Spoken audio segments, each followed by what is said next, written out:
용기 있는 자를 찾고 있습니다. 네. 네, 그러세요. 네. 우리 주식 투자자를 대표해서. 네, 안녕하세요, 대통령님. 저는 사전예방부에 근무하고 있는 장주영 과장이라고 합니다.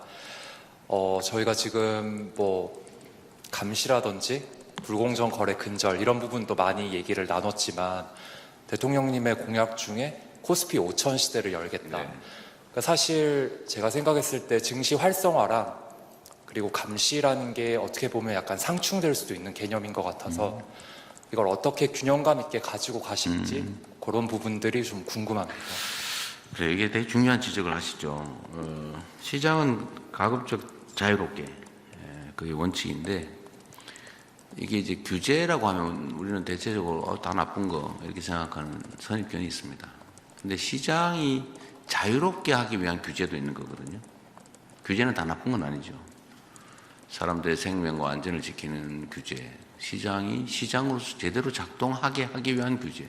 시장이라고 하는 게 자칫 잘못하면 강자들의 횡포, 특히 반칙하는 사람들이 유리한 게 방치할 경우는 그런 게 시장의 본성 아닙니까?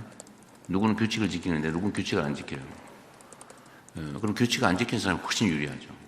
규칙 안 지키는 사람에 대해서 아주 엄정하게 제재를 가하는 거, 이것도 규제죠.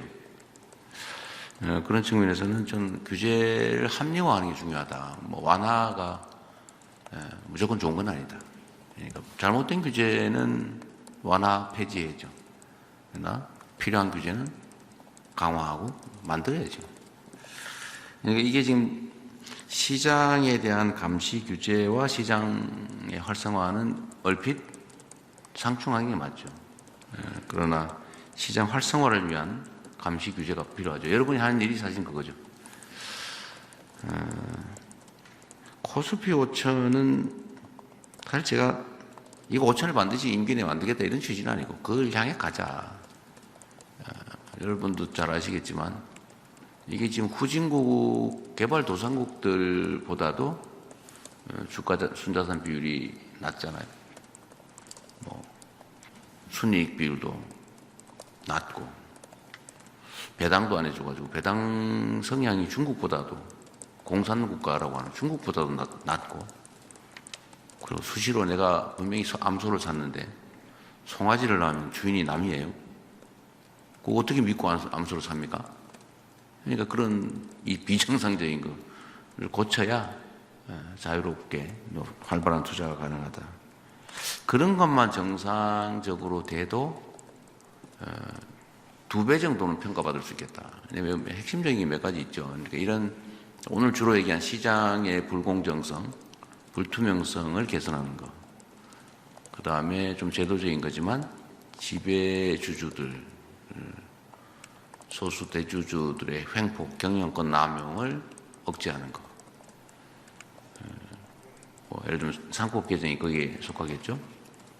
그 다음에 대한민국의 산업 경제정책, 기업 정책이 어느 방향으로 갈지를 좀 알려줘야죠. 이게 완전 눈 감고 경제의 가장 해악이 큰 게 불확실성이죠. 예측 불가능성. 이게 경제에 아주 가장 나쁜 거 아닙니까? 그러니까 대한민국 경제와 산업이 어느 방향으로 간다. 이거를 제시를 하고 실제 실행을 해야죠. 이거 지금 현재 이게 좀 부족하죠. 거의 없다시피 시장이 알아서 하는 걸로. 마치 조정간의 영희와 철수가 없는 태권부이라고나 할까. 뭔 짓을 할지 알 수 없죠. 이렇게 되면 안 된다.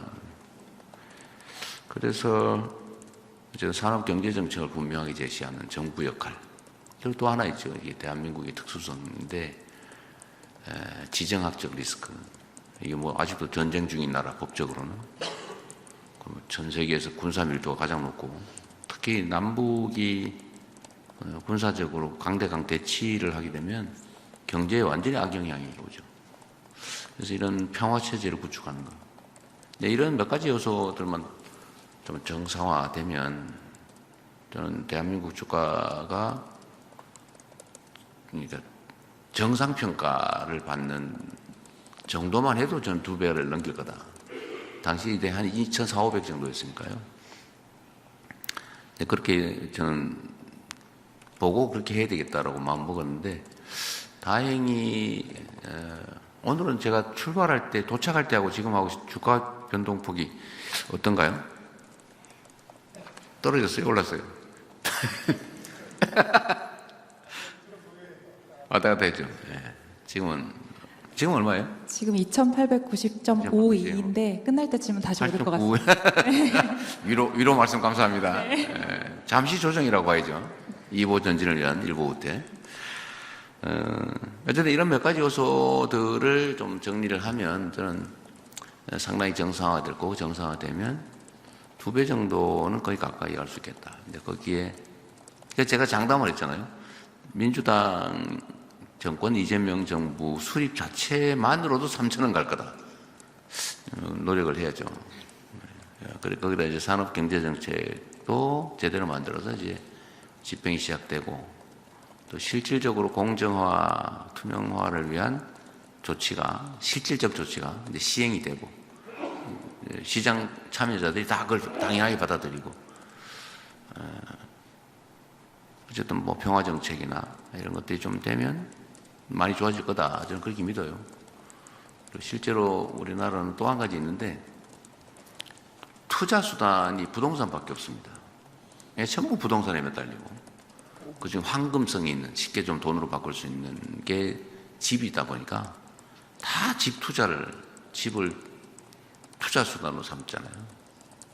그러니까 부동산 집값도 폭등하고 불안정하고, 이게 또 경제에 해악을 끼치고, 그래서 대체 투자 수단을 좀 마련해야 되겠다라는 생각도 있죠. 전 정책 목표상으로.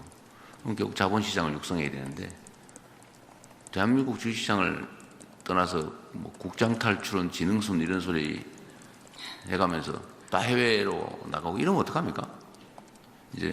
제가 이제 국장 탈출하신 분들한테 지금 그런 얘기를 하는 거죠. 제가 성남시장 할 때 그렇게 얘기했거든요. 빨리 일찍 이사 오세요. 집값 더 오르기 전에. 내가 그렇게 얘기했는데, 실제 그렇게 됐죠. 제가 국장 탈출하신 분들도 이제는 바꿔서 국장 환류? 되돌아온 거? 뭐라 그래, 이걸. 국장으로 되돌아오는 건 지능순이다. 국장 복귀는 지능순이다. 이런 얘기 나오게 하면, 저는 주식시장이 상당히 빨리 좀 정상화될 수 있을 것 같습니다. 여러분들 역할이 중요해요. 이게 시장 정상화를 위한 1차 전초기지 같은 거 아닙니까? 여러분들 잘 발견해내야죠. 신속하게 처리하고, 엄정하게 처리하고. 그리고 이게 농사를 지으려면 건부를 좀 걷어내야 되는데, 우리나라는 주식 숫자는 무지하게 많고 시가총액은 낮고, 왜 그럴까? 아까 이사장님 하신 말씀이 있어요. 잘 지키시기 바랍니다. 네.